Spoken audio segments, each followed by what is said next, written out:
give you a sort of full Oxford-style lecture. In fact, don't panic. I'm actually only going to speak for about 10 or 15 minutes, and if it's any more, my colleagues, I'm sure, will come out with a dart gun or something to get me off stage, because actually you're here to listen to the Right Honourable Penny Mordaunt, the Leader of the House of Commons, who is going to come and address you on the kind of topic of the day, which is public trust, trust in politicians, trust in government. Where do we go from here in this country? She's then going to be interviewed afterwards by Ruth Warder, who is our co-CEO of our UK business. But before that, what I thought I would do is just give you a bit of a primer in terms of our findings, trust findings this year. We launched the main global trust study in Davos in January. What you've got today is a kind of UK cut of that. So I'll refer to some global data, but you'll see principally data relating to the UK. Just for the kind of research or statistical nerds in the room, of which I'm one, this is the 23rd year that we have looked at this issue of institutional trust, measuring trust in government, in business, in media, and in NGOs. We're now looking at 28 countries. Sweden joined us this year. We had no coverage of the Nordics, so one of our board members, Helle Thorning-Schmidt, the former Prime Minister of Denmark, said we should really do that. So rather than choosing Denmark, for some reason we chose Sweden. But anyway, that is for another day. 32,000 respondents, just over 1,000 per country. UK, though, what we do is we field in November, but because the UK is such a principal market for Edelman, we actually then boost a sample in January, and we did some field work over the 10 days, 20th of January to the 30th of January, so you get a sense of what was going on at that time. So this is an additional 3,000 people to the 1,000 or so who we've already polled in November. So you can start to get a very, I think, quite sophisticated feel for what's going on with a degree of accuracy. Okay, so the first slide, look, this shows a kind of ranking. So these are the global 27. And on the left, you can see the perceptions of trust amongst those group of people who are in higher income, so the top 25, versus on the right-hand side of the slide, those in lower income categories in the bottom 25. So you have to really scan quite down the sort of list, quite down to find the UK. You see, though, this real differentiation, this gap between the attitudes of those on lower income in terms of overall trust versus those on higher income. So in the US, actually, the gap is 23 points. You see on the back of on the far right of this slide. Interesting to see these gaps between attitudes of lower income versus higher income actually manifesting themselves in single-party states or autocracies as well. I think that is super interesting. But the main point here is look at the UK, really very much in the distrusted category. Now, one of the big headlines of this year is around the issue of polarization and how do we navigate a polarized world. Now, to sort of define polarization, we did a bit of work this year that's expressed on this slide. Essentially, we asked people, how divided do you think your country is? From not very divided to extremely divided. That is on the y-axis. And on the x-axis, how entrenched do you think your country is? To what extent do you feel the divisions that you've expressed can be overcome? And what that's given us is essentially three different zones, right? Countries that are less polarized, with very few or few deep divisions. Those are in the moderately polarized space. Some divisions, but actually these are addressable. We can overcome them, they're surmountable. And then in the top right, deep divisions, where actually there's a sense that actually we cannot overcome some of these problems that we face in our country. Ideally, of course, I mean, I'm going to show you the scatter graph of where the countries are next. Ideally, you kind of want to be in the middle, I would say. And that is where countries like Canada are, where the Netherlands are, Australia, Ireland. Bottom left, interesting, isn't it, to see the groupings of countries, UAE, Saudi Arabia, China, Singapore. Severely polarized, Argentina, absolutely no surprise. Colombia, US, South Africa. I mean, it's very interesting to have a debate about what we think is going on in Sweden and Spain. But if you look at this band, which is the striped band, we are in the UK, we're in there. France is in there, Italy, Germany. And we define this band as having all of the characteristics of being in danger of shifting into the top right of the severely polarized. And of course, I mean, it goes without saying, you don't need me to tell you, a polarized society is going to really struggle to get anything done in terms of lack of institutional forbearance and just entrenched divisions. No trust, no one giving anyone the benefit of the doubt. So this is really quite sort of problematic. So that's where we sit in terms of the polarization piece. When we ask about polarization, we did some regression analysis. Okay, what are the key, of those people who say, actually my country is severely polarized, what are the key underlying trends or attitudes?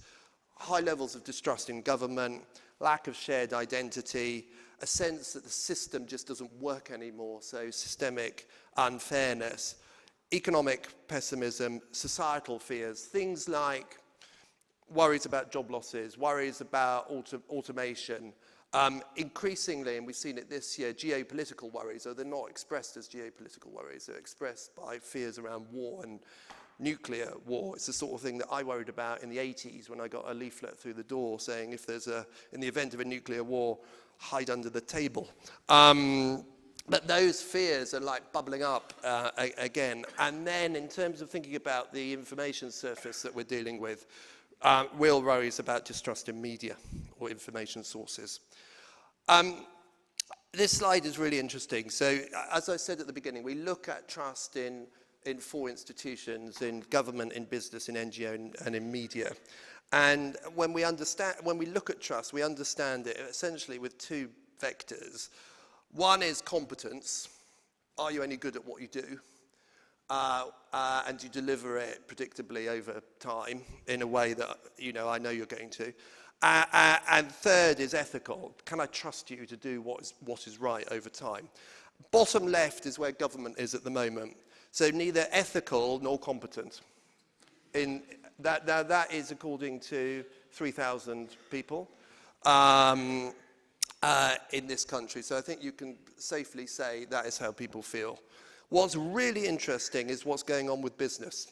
So business is edging into the top right, pretty much always considered as competent in this country, broadly, not corrupt, kind of does stuff that they, delivers things on time, reliable. But what is really interesting is the jump in ethics. So business is now seen as both competent and ethical. There's been a 27-point jump in the ethics scale over COVID.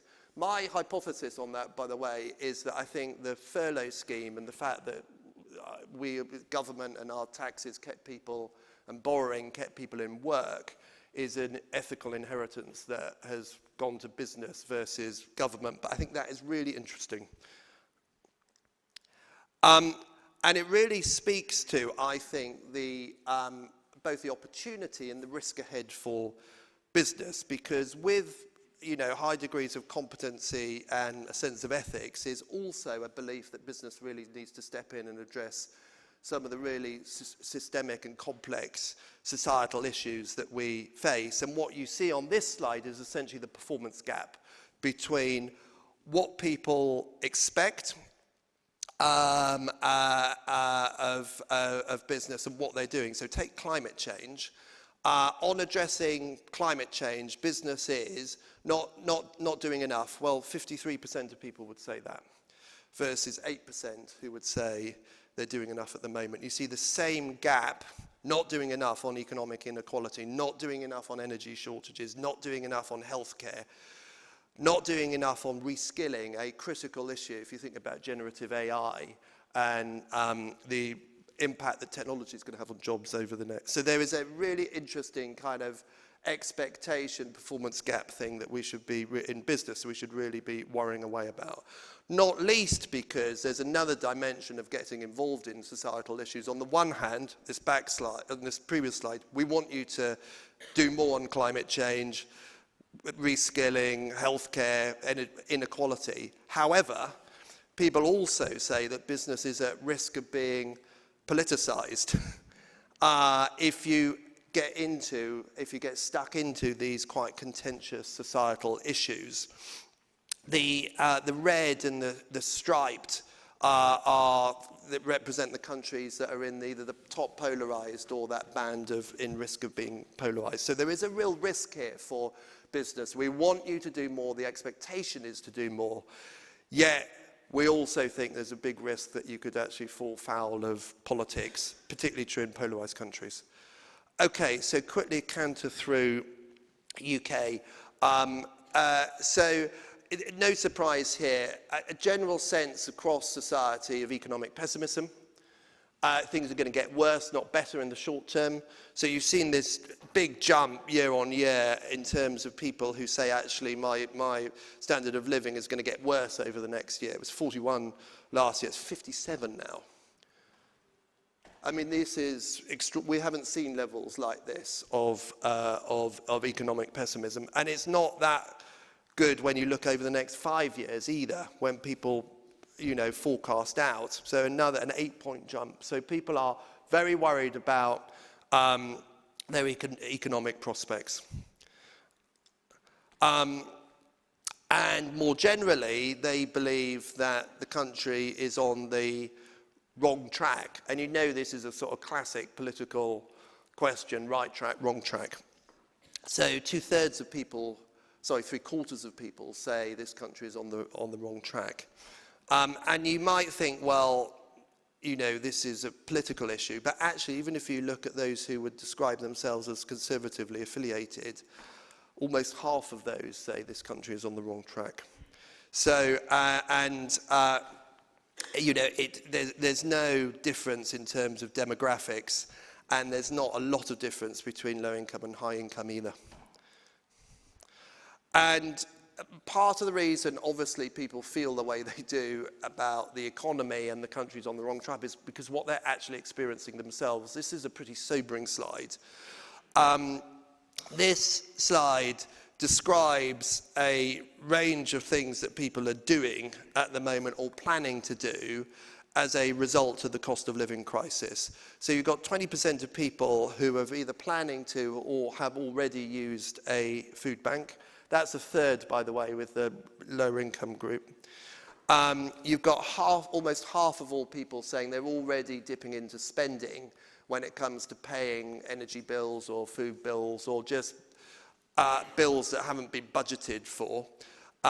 People describe missing payments for credit cards, using more credit cards, so going into borrowing, missing payments on rent and mortgage and so on and so forth. So this is the actual experience of people. Either it's what they're doing today, their behaviours today, or what they're expected to do in the future.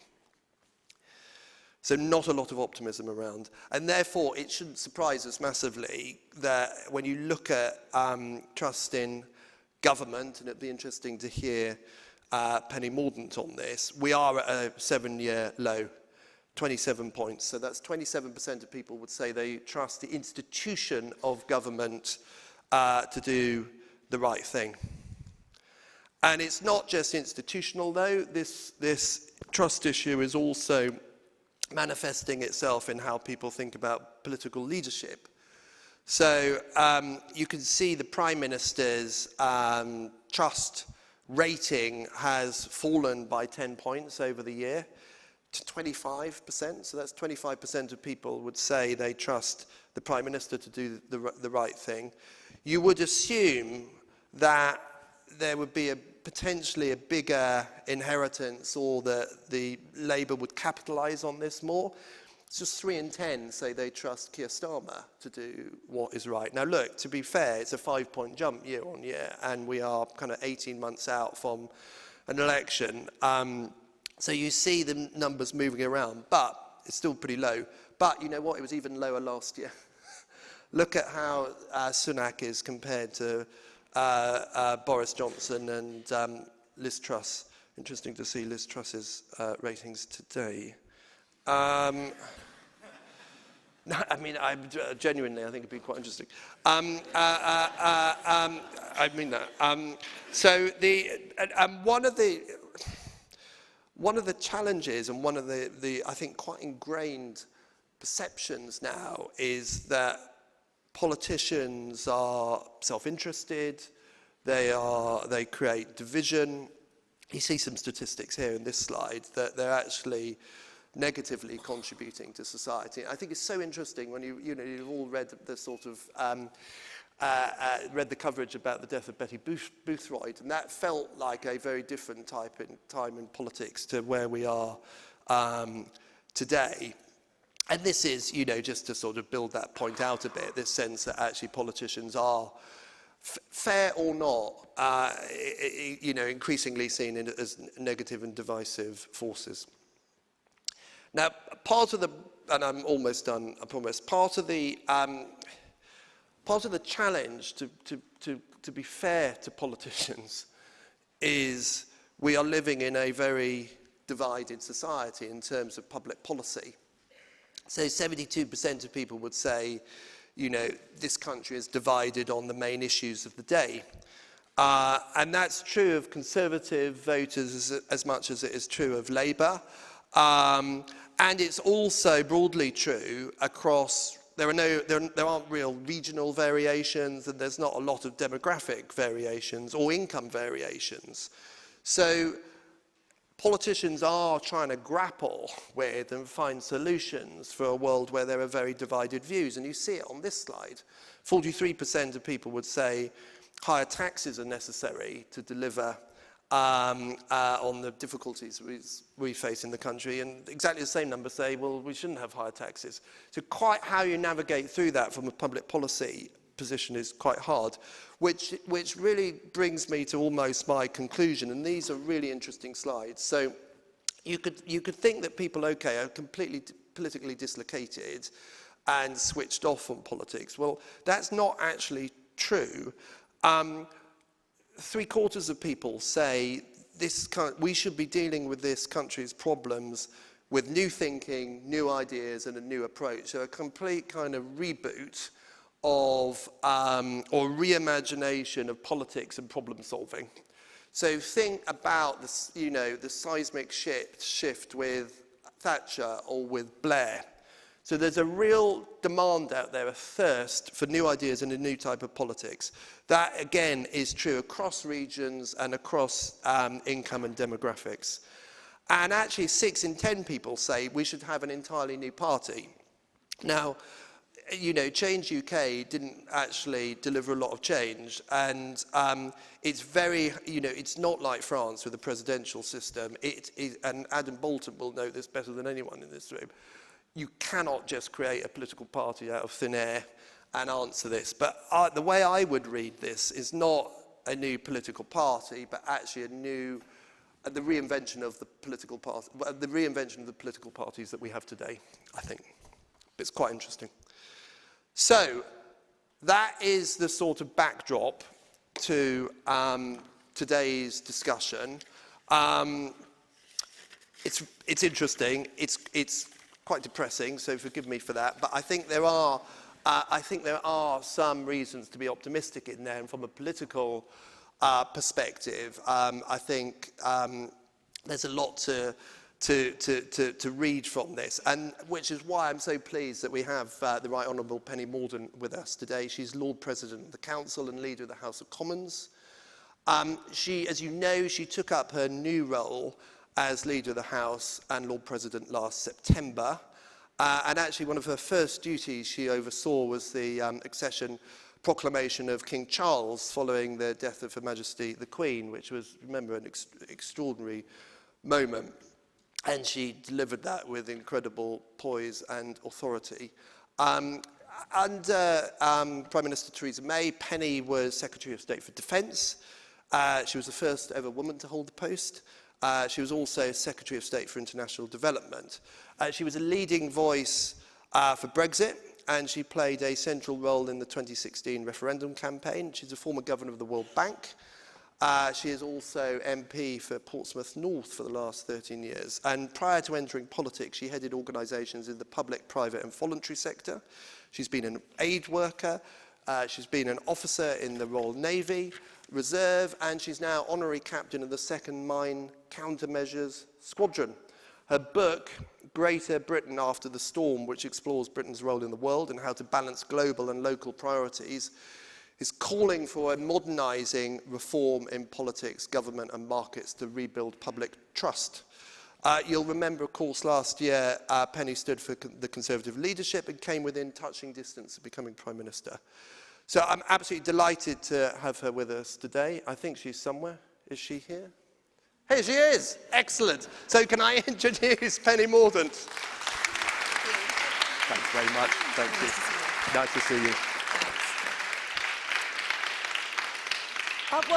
Thank you, and good morning, and thank you for turning up in part to listen to me, although it's a mystery why. Because you could have had standing here a doctor or a scientist or an engineer or head teacher or a judge to speak to you today, but no, the folks at Edelman have asked a politician to talk to you about trust.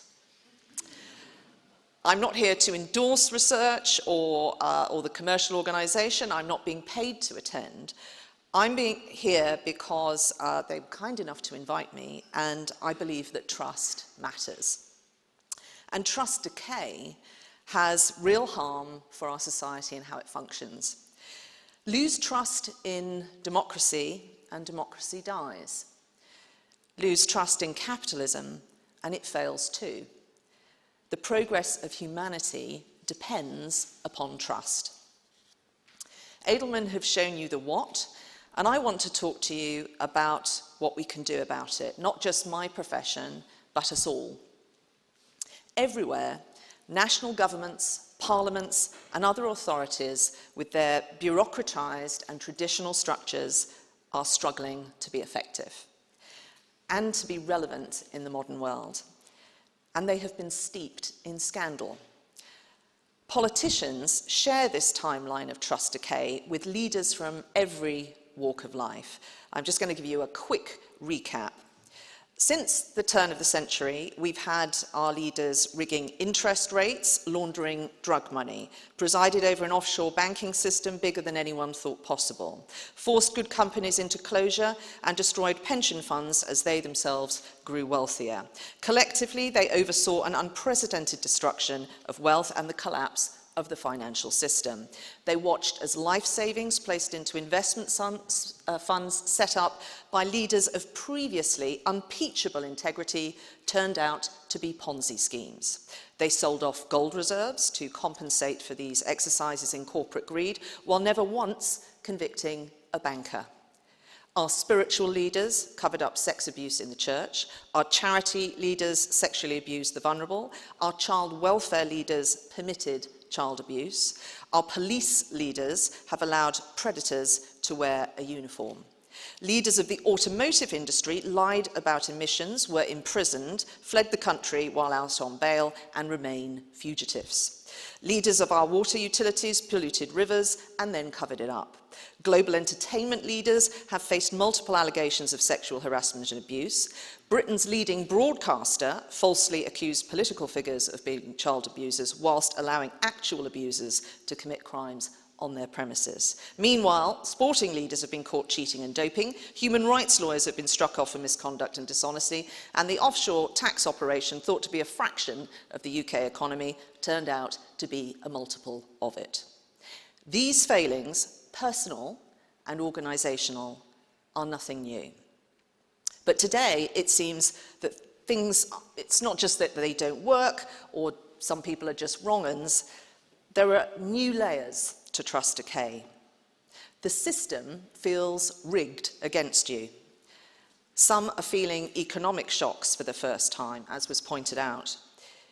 Consumers feel they have less power. Some pay a premium for being poor.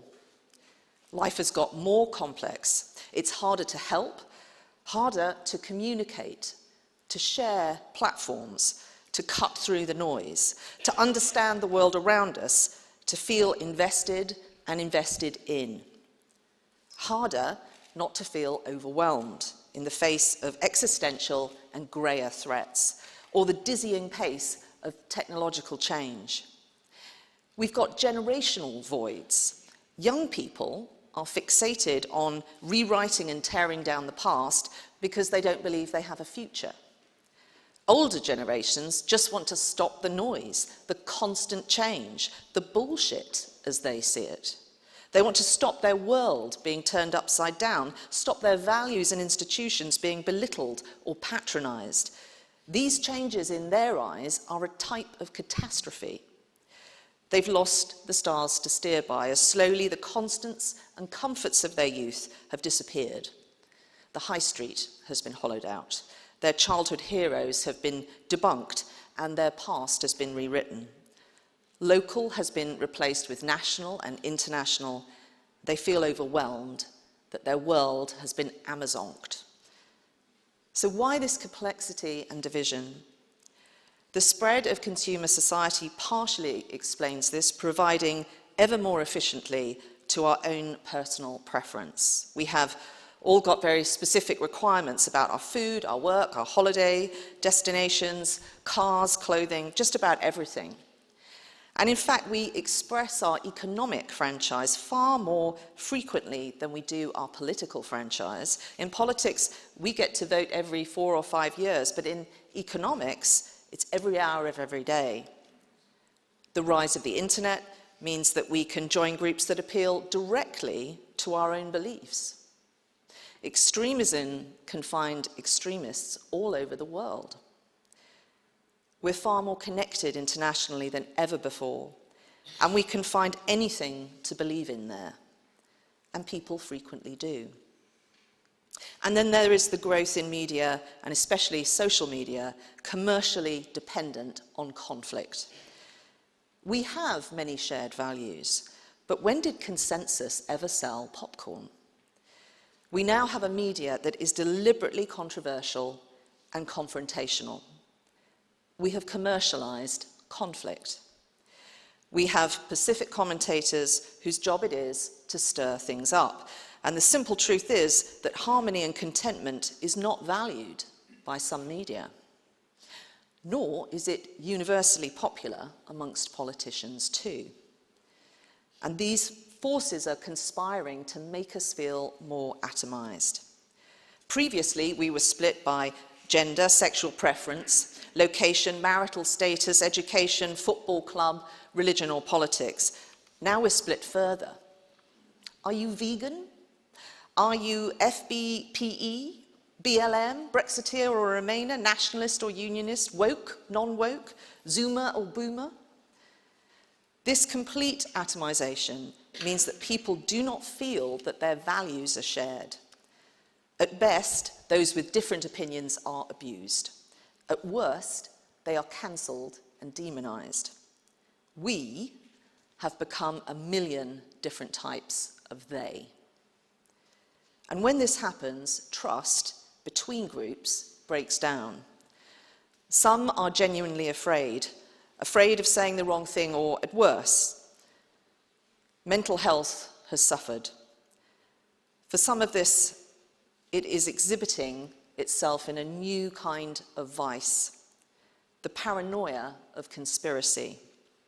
Here are a few recent gems that have appeared on mainstream broadcasts just this weekend. Apparently, the air raid in Ukraine are fake. The sirens are sound effects supplied by the Ukrainian government. This is on mainstream British media. Here's another one. Controversial traffic calming measures are not the product of an overbearing Liberal council, but they're actually a global conspiracy to get us to eat insects. I'm all in favour of livening up local authority transport committees. I've sat through enough boring meetings, but there are limits. How about this one? The government is shortly going to start food rationing, and food rationing apps are in development. This is a conspiracy between the government and large food corporations. Presumably, though, folks, there will be unlimited access to turnips, so you're all right there. And how about this explosive monologue?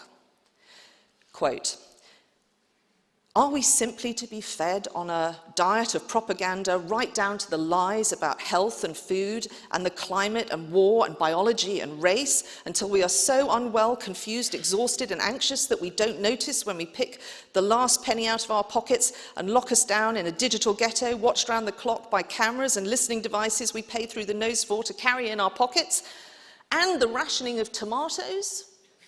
Unquote. And now it's time for the weather. Such alarmist nonsense gains credibility from being sandwiched between credible broadcast anchors, peoples whose loyalties have historically been to their profession and their craft. Falsehoods and deep fakes sit alongside information and legitimate debate in your social media timelines. You can tell the difference though, right? An opinion poll a few years ago done by Hope Not Hate showed that 30% of 25 to 30-year-olds believed anti-Semitic tropes they saw online. 31% of that age group thought that COVID had been intentionally released as a deliberate depopulation plan by the UN or the New World Order. 29% thought that the vaccine program was an attempt to insert microchips into people. And 50% of people aged between 25 and 34 believed that regardless of who was in government, there is a single group of people who secretly control events and rule the world together. 50%. Now, being a government minister and having attended Davos once, I am clearly part of this group, and I am braced for a post-speech social media pylon as to why I am an apologist for a global Illuminati held bent on ending humanity as we know it. But as a former Defence Secretary and the UK's former lead on defensive cyber, I can testify that there are enough organisations in the world trying to do us genuine harm without us having to invent any. So how can we build trust? We need to recognise what is driving this division. Conflict sells. That's nothing new about that. We all say we hate PMQs, but there'll be thousands of people tuning into it later today. But so much of the content that I am talking about is not about ideas or debate. It's about profit. Attracting an audience which is addicted to such theories. Raise concerns about the harm being done, and you're one of them, or a free speech denier. You'll be told, "What's your problem? I'm just asking the question. I just want to know, what is your connection to the Rothschilds?" Work in broadcasting and care about compliance and ethics, and you are, and I quote, "Ofcom's bitch." Division and disagreement is not bad. In fact, I'd argue it's good. Its presence doesn't make societies and communities weak, it makes them strong. We've just seen that China does well in the lack of a trust gap. Not much division there.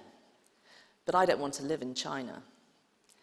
The UK is good at taking on and adopting new ideas, partly because it listens to minority voices. The future always arrives as a minority. That's where you will hear tomorrow. Because alongside different views and ideas, there's a recognition of those shared values, an understanding of what freedom really means. It's about rights, but it is also about responsibilities. Free societies need responsible adults. The value of free speech is not just in your freedom to say something, but also in our ability to listen and learn something. It is also in the freedom to change your mind and the freedom to be uncertain. The absence of that freedom it damages our ability to be effective and our well-being, and we should never take that freedom for granted, and we should recognise when it is under attack. We need new ways of helping people be digitally literate and think critically. And the government is doing a number of things to build trust. I'm busy trying to improve the House of Commons. I shan't bore you with that today. With the online safety bill and work streams coming from it. And we have the Defending Democracy Task Force. And the Prime Minister is on a mission to restore trust, starting with clear priorities and accountability. He understands that trust needs to be earned. But we require something else too. And it's about the relationship between trust and values. You see, politicians spend a lot of time in their careers seeking the parentheses, searching for the values that we all share, that we all care about. This might be the love of family, the desire for health and security. It might be the concern for our environment or our children's future, a shared venture and a common project, what we all have in common. The future of our country isn't decided by politicians. It's decided by those values and the character of the British people. Their character is the nation's destiny. And that fills me with hope, because I believe in the character of the British people. They're sceptical, they don't like bullies, they're fair-minded, they're thrifty, they don't like greed, they like to help, they have a sense of humour, they are tolerant, and they love freedom. My late friend Jo Cox said, "We have more in common than which divides us."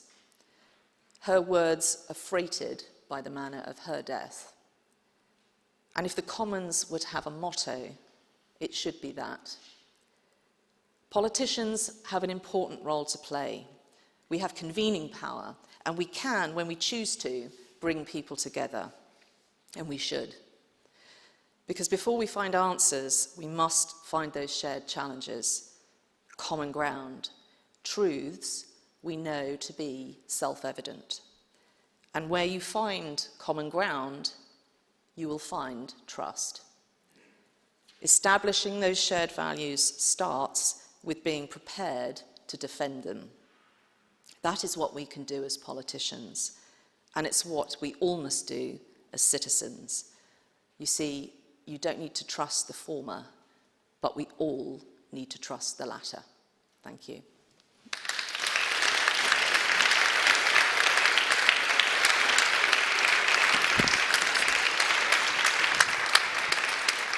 Hello, Penny.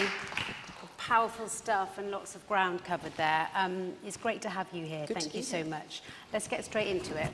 You explored some of the reasons why you feel that there's been a decline in trust in government, and our barometer, as Ed said, shows a 7-year low. What will it take, in your opinion, to get out of this cycle of distrust? Look, I think it's a number of things, and one thing that I'm very focused on as leader of the Commons is just about the ability of politics to actually be effective. Right. So there are obviously behavioural issues and all sorts of other scandals which crop up. But actually, I think the fundamental challenge is politics effective?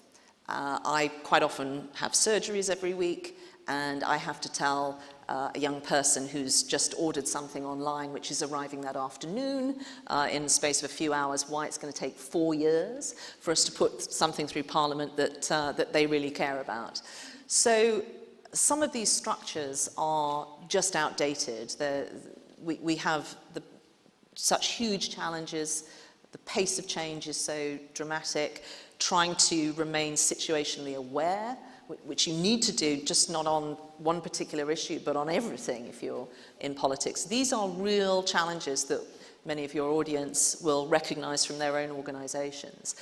And what I'm doing at the moment is, for the first time, I think, is really looking at how our jobs have changed and some of the real challenges that we have to keep pace with business and science. And we're doing a big survey of all MPs about that. And we're also benchmarking ourselves for the first time against our equivalents in the G7 to start with. So making politics be more effective and responsive is, I think, one of the prime challenges. And you saw from the data that business is consistently seen as both competent and ethical. When you think about those sort of overhauls, that reform needed, firstly, what can you learn from business? And then how is that going to impact the person who has to wait 4 years? How is that going to really be felt by the man or woman on the street? So, look, I think there are still challenges in business, but I think this is recognised, and the great big list of failures that happened, we all know why they happened. They were a failure of leadership in those organisations. And we had, I think, a few years ago, one of the main reasons why chief executives were leaving major organisations, sort of, FTSE 250, was ethical lapse. Mm-hmm. And we didn't teach ethics in our business schools. So business corrects itself. It can see the problem. You businesses in this room will probably have, in their library at home, lots of books on leadership, and, you study these things, you train your staff, you do all these things. We're not so good at that in government. One of the other things that I have managed to do in the time I've been in is to get Whitehall to set up the first HR function for ministers. So we just arrive in departments, no one trains us. Every department has a different payroll system. I mean, it's crazy. So what do you need to do to make that person thrive and be the best they can be in that environment? And then how do you enable organisations, whether it's Whitehall, whether it's Westminster, to work more collaboratively with the other sectors? I argued actually we should be aligning our planning cycles in Whitehall to, as business and the third sector do. Everyone has probably been in a Charity of the Year pitch at some point on one or the other side of the table. That's what those sectors do. Government doesn't get involved in that. Mm-hmm. So why isn't this part of our spending review? Why aren't we focused on what are the outcomes we want to see in the country?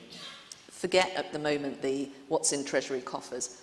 What's the most effective way we can do those things, and how do we get as much help and contribution as we can to that aim? And do you think that sort of scale of change is really going to satisfy this need we saw in the report for something different, fresh ideas, fresh thinking, fresh approaches? Because what you're talking about is relatively operational, right? And every business leader here really understands the power of operations, but then also combined with the power of vision.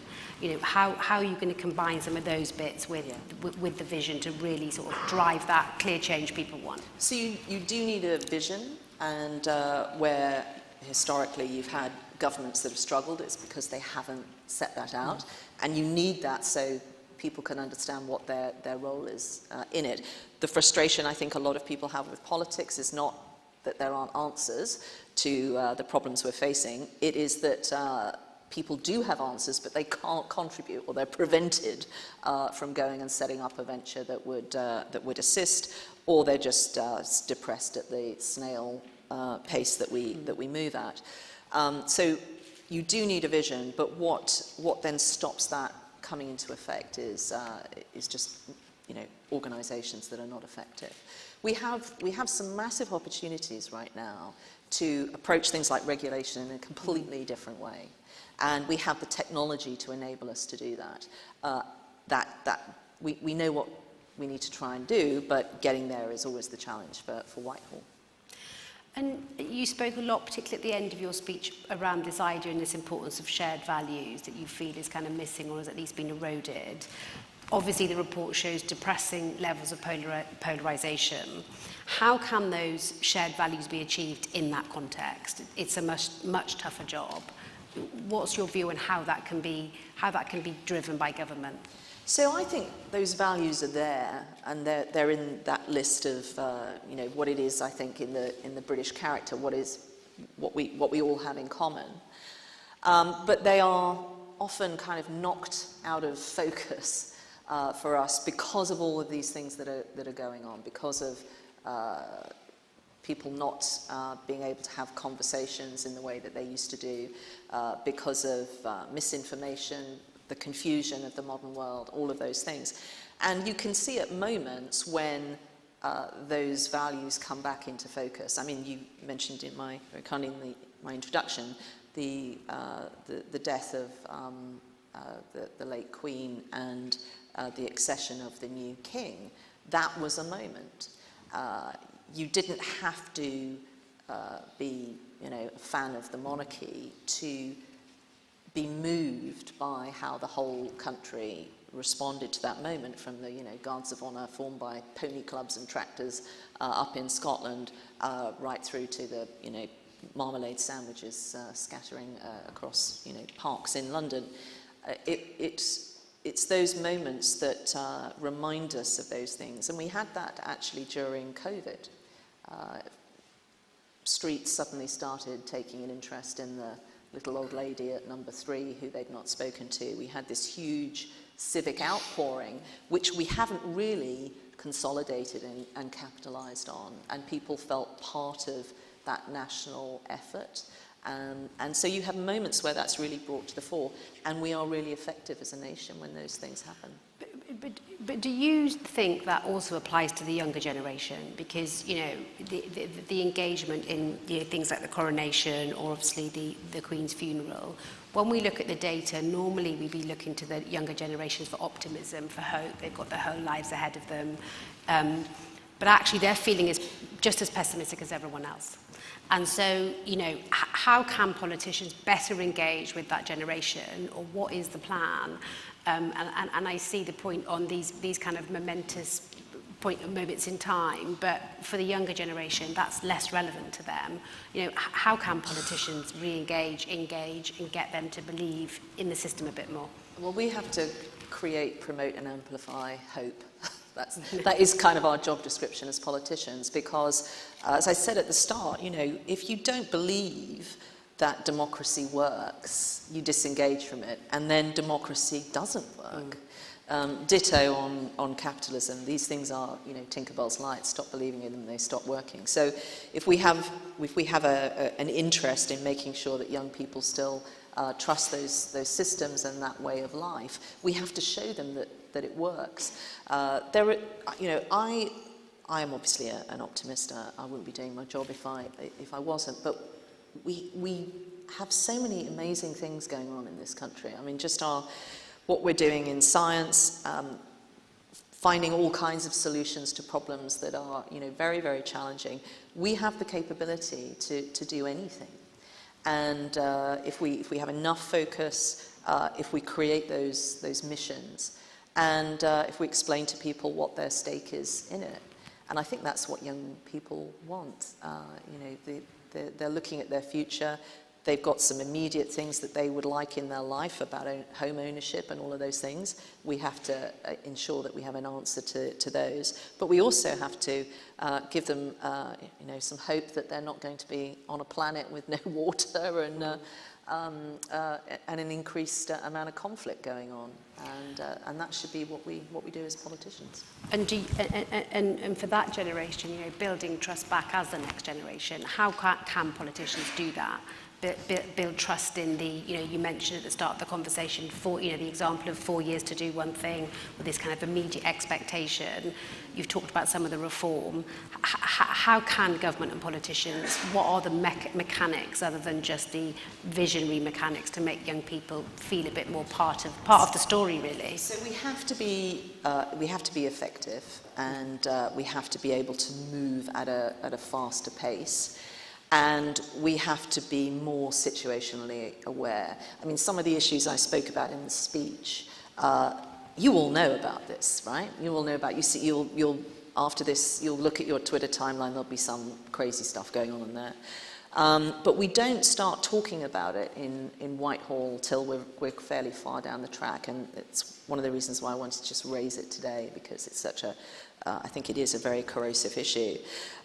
But at the same time, we've also got to communicate our successes. And one thing that I'm hoping to do in this role is to be able to show people not just what the legislation did when we put it through Parliament, what's that resulted in, but the family that started the campaign that led to it. And I think the upside to all this technological change is that people as individuals have never been as powerful as they are now. I want to make MPs more effective because that is the most direct route to real power. It's from a person through their MP into Parliament, and that's why I want to focus on that. But as individuals without politicians, we can do a huge amount now. And I want to just explain to people how they can do that, how they can, and perhaps more importantly, why it is worth them taking their time to do that. Okay. I know there's a couple of questions online and from the audience, but before we finish, I did just want to ask you about the leadership race. Looking back on 8 or 9 months ago, thinking about today, what would you have done differently, particularly I guess, on the topic of trust? What would you have done differently? Well, I find it's not a good use of my energy to look back, learn from things, but don't try and sort of relive them. I mean, the strapline of my campaign was really focused on pointing out that the usual way of running things is outdated. And the line I used was that we need a new model of leadership, and it's less about the leader and more about the ship. And by that, I don't just mean members of the cabinet or your parliamentary party or your councillors or your political party or whatever. I mean the whole country. And that was what my book was about. It's how do we take all these amazing people and the huge resources that we have in our communities and in our science base and in our business community, and actually start to be really effective. And we based this on a huge amount of data. We did interviews with movers and shakers all around the world about why it is, as our country, we never quite meet our full potential, and just really looking at what are the things that we can do to adjust that. Okay, thank you. I can see that time is not on our side, but is there? I'll take a couple of questions in the room. John, hello. Can I shout? Just do what you need to. That's all right. My name's John Arnage. Like a lot of people I've been to these events over the years, this is the most uniquely depressing one of all time. I'm starting worried that they're all quite depressing. half the audience is going to take a header out the window before they even leave the building. But you talk a lot about trust and the need to regain trust and the trust deficit, and you're very critical of the media in this as well. I just wonder whether you shouldn't turn your fire a little bit more on politicians. And a lot of people in this room will look around. They'll remember things you said during the Brexit debate. They'll remember things that happened in Downing Street and what was said about that.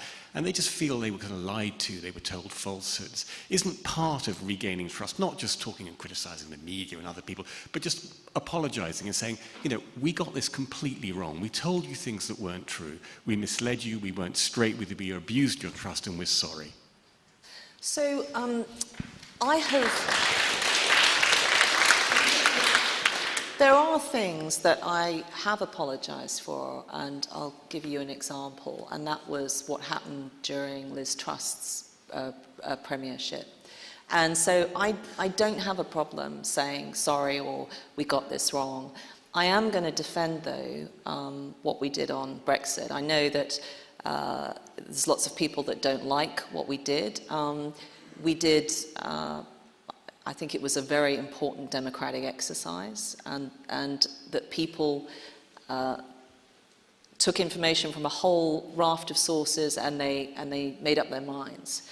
I will stand by what I did during the Brexit campaign, and I think what we have to do now is tell people what we're going to do with these newfound freedoms. That a lot has already been done, despite the fact that COVID was going on, the tariff lines that we've got rid of, the MOUs at state level in the US, the trade deals, our succession to CPTPP that's about to happen.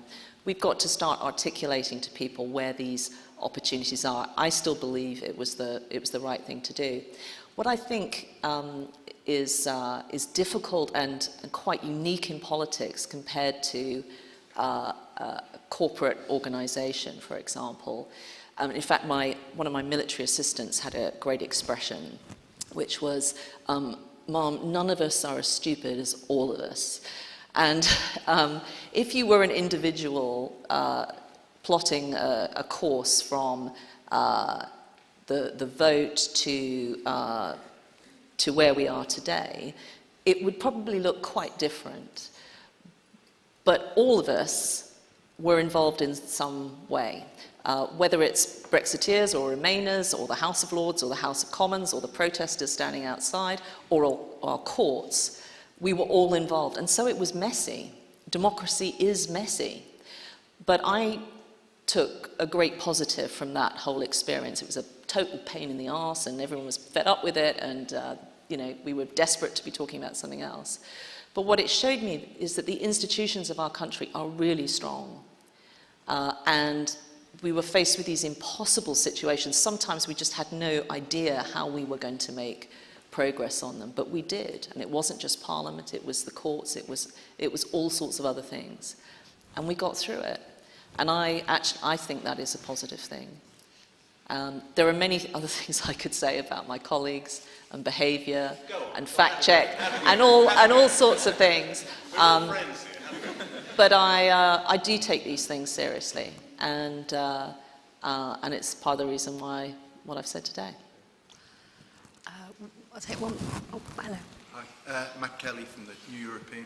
I wondered how you felt yesterday when you heard Rishi Sunak selling with great conviction to the people of Northern Ireland the benefits of being in the UK internal market and also within the European single market. And I wondered whether you felt that would be a good thing and help clear up some confusion for the whole country if we also had those benefits. So look, I think that whatever you think about leaving the EU or not, what the Prime Minister has managed to do is a very good thing.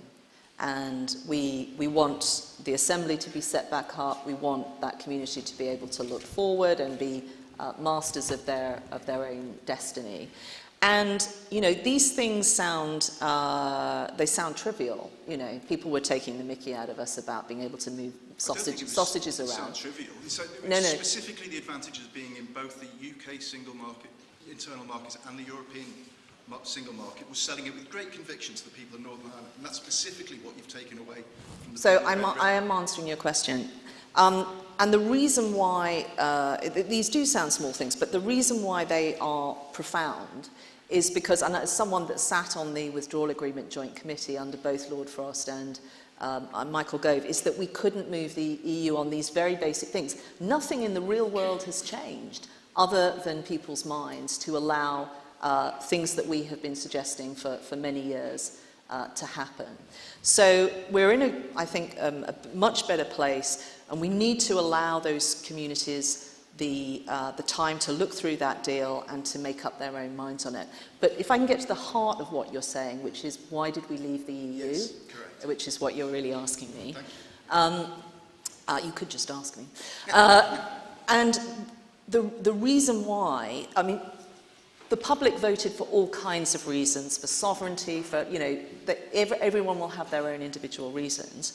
For me, leaving the regulatory orbit of the EU affords us opportunities. It affords us to go out into the world and have a relationship and a regulatory system that is based on adequacy and equivalence.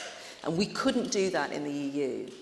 And I think there are economic benefits to that. There are security benefits to doing that.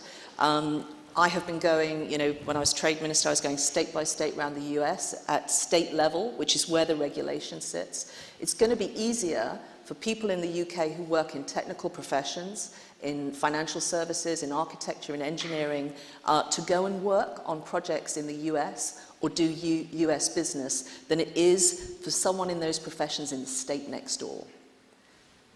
That's the prize. It's terribly boring. No one wants to talk about that stuff, but that is incredibly important to our prosperity and security.